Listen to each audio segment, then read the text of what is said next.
അല്ലന് അവന്റെ പെങ്ങൾക്ക് വിളിക്കുന്ന ഒരു സീനുണ്ട്. അത് കണ്ടപ്പോ അക്ഷരാർത്ഥത്തിൽ കണ്ണു നിറഞ്ഞു പോയി. ഈ കഥ പറയാൻ നിൽക്കല്ലേ, ഞാൻ അഭിന്ന് പോവാൻ നിൽക്കുകയാണ്. ഈ എന്റെ പെങ്ങളായിട്ട് എന്തെങ്കിലും പ്രശ്നം ഉണ്ടാക്കിണ്ട? ഈ എങ്ങനെ ഇറങ്ങി? എന്റെ പെങ്ങളെ കൂടുതൽ പഠിക്കാൻ എന്റെ പെങ്ങള്. ഈ പെണ്ണ് മനുഷ്യനെ നാണം കെടുത്തുള്ളൂ. അല്ലടാ, സത്യത്തിൽ എന്താ സംഭവം? അക്ഷരാർത്ഥത്തിൽ ഞാൻ ആ സിനിമയിലെ സീനുണ്ട് ആലോചിച്ചപ്പോ പിന്നെ ആര്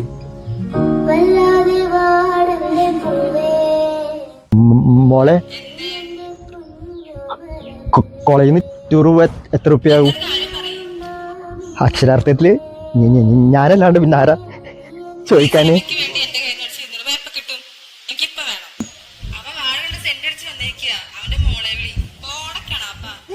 പണ്ടാറം ഏത് നേരത്താ വിളിക്കാൻ തോന്നിയാണാവോ? അതെന്തായാലും നന്നായിട്ടുണ്ട്. ഈ ഇവിടെ ഉണ്ടാവൂലേ, ആ കേണൽ നാരട്ടം വരും. ഈ ചാവിന്ന് കൊടുക്കണം. അവിടെ ഒരു മുരടാണ്, എന്നാലും കുഴപ്പമില്ല. വണ്ടി എന്ന് പറഞ്ഞ ആൾക്ക് ജീവനാ. പൈസ തന്നിക്കണ? പൈസ ഒക്കെ തന്നിക്കണ്. പടം തുടങ്ങാറായടാ. എടാ അഭി ഒന്ന് വേഗം പാടാ, പടം തുടങ്ങാറായിക്കണ്ടാ.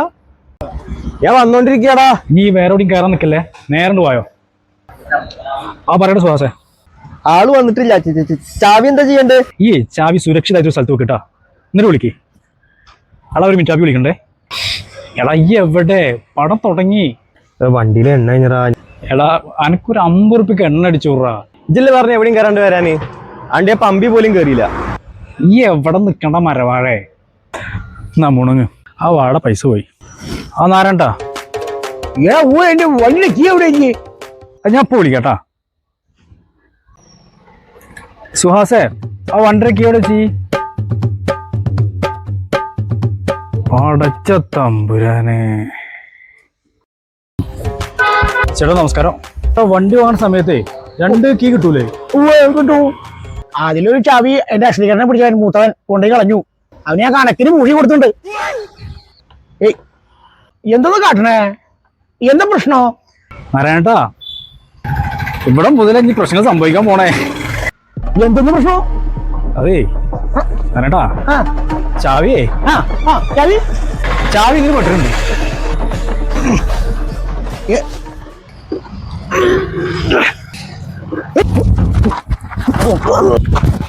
വാഴ ചുക്കുമല്ലേ? എന്തിനാണോ പാട്ട് പോകേണ്ട കാര്യമുള്ളത്? ഇതാ നിൽക്കണ ഒരു വാഴ. നാരായണേട്ടാ നമസ്കാരം ഉണ്ട്. ഇതാ നിൽക്കണം മറ്റേ രണ്ടാമത്തെ വാഴ. അക്ഷരാർത്ഥത്തിൽ മറ്റൊരു വാഴ. സുഹാസേ, നാരായണേട്ടാ ചാവി സുഹാസേ വരും. ആ ചാവി നാരായണ കൊടുത്തിട്ടാ. ഞാനൊന്ന് ഇപ്പൊ വരാം. വാഴ ഓടിട്ട് വരട്ടോ മേട്ടിന്.